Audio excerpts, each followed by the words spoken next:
چند روز پہلے بیگم جہاں آرا نے یہ خبر سنی تھی کہ گزشتہ روز آندھی چلی تھی، ایک مضبوط تناور درخت نہ جانے کیسے اس اللہ والی پر آ گرا اور وہ مر گئی۔ مریدوں کا کہنا تھا کہ کسی نادیدہ قوت کی کارستانی تھی، اس مشکل سے نجات کا کوئی تو راستہ ہوگا۔ پریشانی و خوف کے عالم میں جہاں آرا کو وہ بوڑھی عورت کوئی نجات دہندہ لگ رہی تھی۔ ہاں، ایک حل ہے۔ اس بڑھیا نے کانپتے ہاتھوں سے اپنے میلے بوسیدہ چوغے میں سے ایک بیش قیمت پتھر زبرجد کی انتہائی خوبصورت انگوٹھی نکالی۔ اس کے مطابق یہ ایک طلسماتی انگوٹھی تھی۔ اس انگوٹھی کے بہت سے موکلات محافظ تھے۔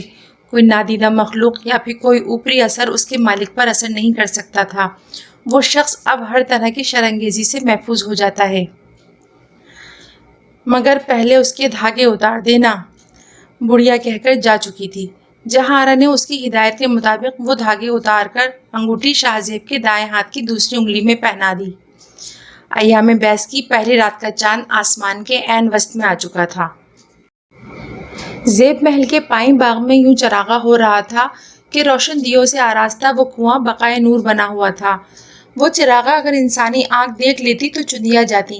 کنویں کے منڈیر پر بڑے بڑے چراغ روشن تھے، یوں جیسے کسی شادی کا سماں تھا، ایک جن زادی اور خاک زادے کی شادی۔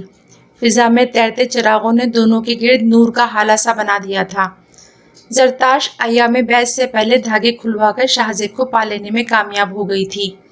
کچھ بہت غلط اور انہونی کے احساس نے زیب محل کے مکینوں کو جگا ڈالا تو یہ روشنیوں کا سماں انہیں ورطۂ حیرت میں ڈال گیا۔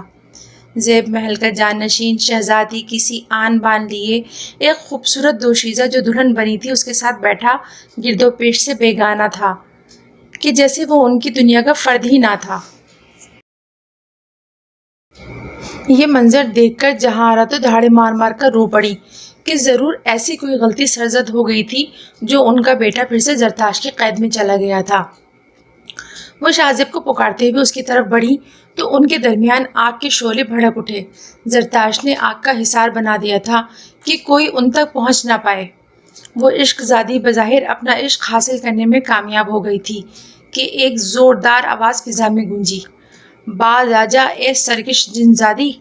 یہ قاری عبدالقہار تھے، شاہ زیب کے معلم تھے۔ آیات قرآنی جلالی انداز میں پڑھتے ہوئے انہوں نے مٹھی بھر خاک ہاتھ میں اٹھائی، آیات کا دم کرتے ہوئے ان کی طرف اچھال دی۔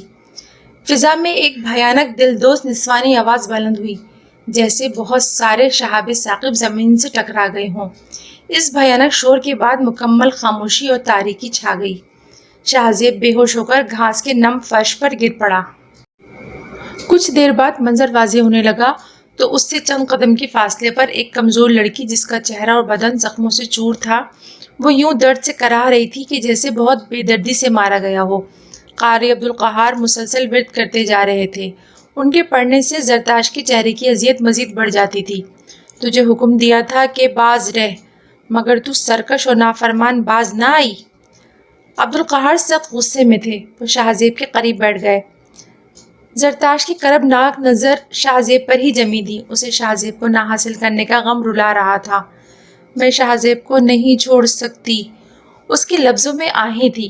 زخموں سے چور بدن سرکش اور ہٹ دھرم نظر آ رہا تھا۔ قاری عبدالقہار کو پچھلے کئی ماہ سے شاہ زیب کے متعلق پریشان کن خواب نظر آ رہے تھے۔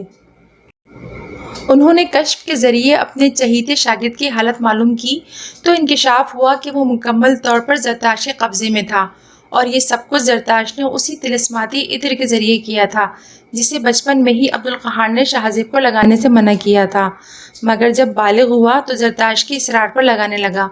اگر کبھی نہ لگاتا تو اپنے پاس رکھ لیتا۔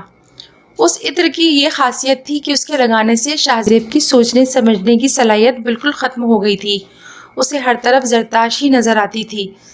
زرتاش کو دیکھنے اور اس سے ملنے کی بے قراری رہتی تھی۔ عشق سرکشی سکھاتا ہے، ایک بھسم کر دینے والی نگاہ اس کے زخمی وجود پر ڈالتے ہوئے قاری صاحب غضبناک انداز میں بولے تھے۔ شاہ زیب کا سر ان کی گود میں تھا۔ وہ ابھی تک بے ہوش تھا، اس بات سے قطعی لا علم کہ بچپن سے لے کر جوانی تک اس کے ساتھ کیا ہوا تھا۔ زیب محل کے باقی مکین بھی پہنچ گئے تھے۔ آج پہلی بار وہ زرتاش کو ظاہری آنکھ سے دیکھ رہے تھے، جس نے زیب محل میں عرصہ دراز سے تباہی مچا رکھی تھی۔ کشف کے ذریعے ہی عبدالقہار کو یہ بھی معلوم ہوا تھا کہ زرتاش نے شاہ زیب کی خاطر زیب محل والوں کا جینا حرام کیا ہوا تھا۔ ناگن بن کر بے گناہ لوگوں کو ڈسا، بلی کی شکل میں آ کر بوڑھی ملازمہ کو بے دردی سے مار ڈالا، اللہ والے کے اوپر درخت گرایا، ڈاکٹر تھامسن کو بھی انتقام کا نشانہ بنایا۔ زرتاش عمر رسیدہ بڑھیا کے روپ میں آئی تھی تاکہ شاہ زیب کے دھاگے کھلوا کر انگوٹھی پہنا سکے۔ میں مجبور ہوں۔ اس کے انداز گفتگو سے بے دلی جھلک رہی تھی اور عشق سے بغاوت۔ شاہ زیب کو ہوش آ چکا تھا، وہ حیرت سے اپنے ارد گرد سب کو دیکھ رہا تھا۔ زرتاش کو وہ اجنبی نگاہوں سے گھور رہا تھا، جس کی نیلی چمکدار آنکھوں سے آنسو رواں تھے، جو ہمیشہ سے شاہ زیب کی کمزوری رہے تھے۔ وہ جو شاہ زیب کے لیے ساری دنیا کو تہس نہس کر دینا چاہتی تھی، وہ اس کو پہچان تک نہیں رہا تھا۔ اس لڑکی کو جانتے ہو شاہ زیب؟ اس کا نام؟ ناسمجھی سے ایک نظر قاری عبدالقہار پر ڈالتے ہوئے، دوسری نگاہ زرتاش پر ڈالتے ہوئے نفی میں سر کو جنبش دی کہ جیسے وہ بہت عرصے بے خبری میں رہا تھا، آج ہوش میں آیا ہے اور اس لڑکی کو زندگی میں پہلی بار دیکھا تھا۔ زرتاش نے اپنی بے پناہ طاقت سے اسے بچپن سے ہی قابو میں کر لیا تھا۔ وہ اسے مٹھائی اور عطر دیتی تھی، جس کی یہی تاثیر تھی کہ شاہ زیب اس کے لیے بے قرار رہے۔ لمحہ بھر کی دوری اسے نڈھال کر دیتی تھی۔ آگ کی خاک سے عشق کی ایک اور وجہ شاہ زیب کی بے پناہ خوبصورتی تھی۔ وہ مردانہ وجاہت کا نمونہ تھا، جسے دیکھتے ہی زرتاش دیوانی ہو گئی تھی۔ کچھ بھی ہو جائے، میں اسے اپنے ساتھ لے کر جاؤں گی۔ وہ ایک دم باغی لہجے میں بولی تھی کہ زیب محل کے مکین خوفزدہ ہوئے اور قاری عبدالقہار اشتعال میں آ گئے۔ تو پھر تجھ سرکش کی سزا موت ہے۔ جلال میں آتے ہوئے انہوں نے مٹھی میں مٹی بھری اور آنکھیں بند کر کے پڑھنے لگے۔ ان کے پڑھنے سے عشق زادی تڑپ رہی تھی۔ دردناک انداز میں کراہتے ہوئے وہ کرب سے آنکھیں بند کر رہی تھی، مگر ابھی بھی اپنی شکست کا اقرار نہیں کر رہی تھی۔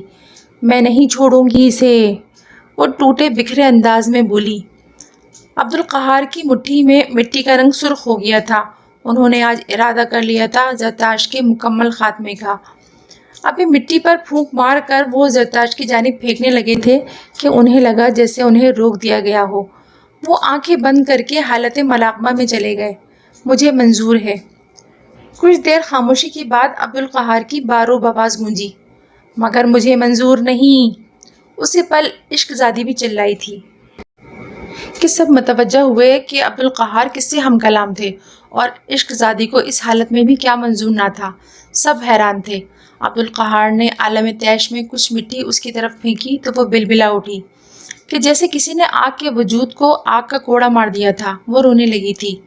وہ اسے استفہامیہ نگاہوں سے گھور رہے تھے کہ ابھی سرکشی باقی ہے یا جلا کر بھسم کر ڈالوں؟ ٹھیک ہے، میں اپنی دنیا میں چلی جاتی ہوں۔ اپنے زخمی وجود کو لیے اس نے حسرت بھری نگاہوں سے شاہ زیب کو دیکھا تھا۔ وہ اس کے قریب آئی۔ خاک سے عشق کی یہی سزا ہے کہ آگ کو دستبردار ہونا پڑتا ہے۔ اس کی نیلی آنکھوں میں دکھ تھا، جبکہ شاہ زیب کی آنکھوں میں خوف ہی خوف تھا۔ زرتاش نے اپنا زخمی ہاتھ بلند کیا اور اس کے دائیں گال کو چھو لیا۔ شاہ زیب کے لبوں سے چیخ بلند ہوئی۔ عشق زادی جا چکی تھی، اسے اپنی محبت کی نشانی دے کر۔ عبدالقہار جب حالت مراقبہ میں تھے تو زرتاش کے بڑے معافی مانگنے آئے تھے۔ ان کی معافی تلافی سے عبدالقہار نے زرتاش کی جان بخش دی، مگر اندازہ نہیں تھا کہ جاتے جاتے وہ شاہ زیب کو یہ نقصان پہنچا جائے گی۔ آج اس قصے کو 7 برس بیت گئے ہیں، مگر ایام بعث کی سیاہ راتوں میں عشق زادی کا دیا داغ شاہ زیب کو بے قرار کر دیتا ہے۔ اس کا گال دہکنے لگتا ہے کہ جیسے اس میں آگ بھر گئی ہو۔ اس داغ کی جلن صرف کنویں کے پانی سے دور ہوتی ہے، جو ان مخصوص راتوں میں پانی سے بھر جاتا ہے، ورنہ وہ کنواں سدا خشک ہی رہتا ہے۔ یہ بدنما داغ دے کر وہ سرکش عشق زادی عشق سے دستبردار ہونے کا بدلہ لے گئی تھی کہ جو میرا نہیں ہوا وہ اپنی بدصورتی کی وجہ سے عمر بھر کسی اور کا بھی نہ ہو سکے گا۔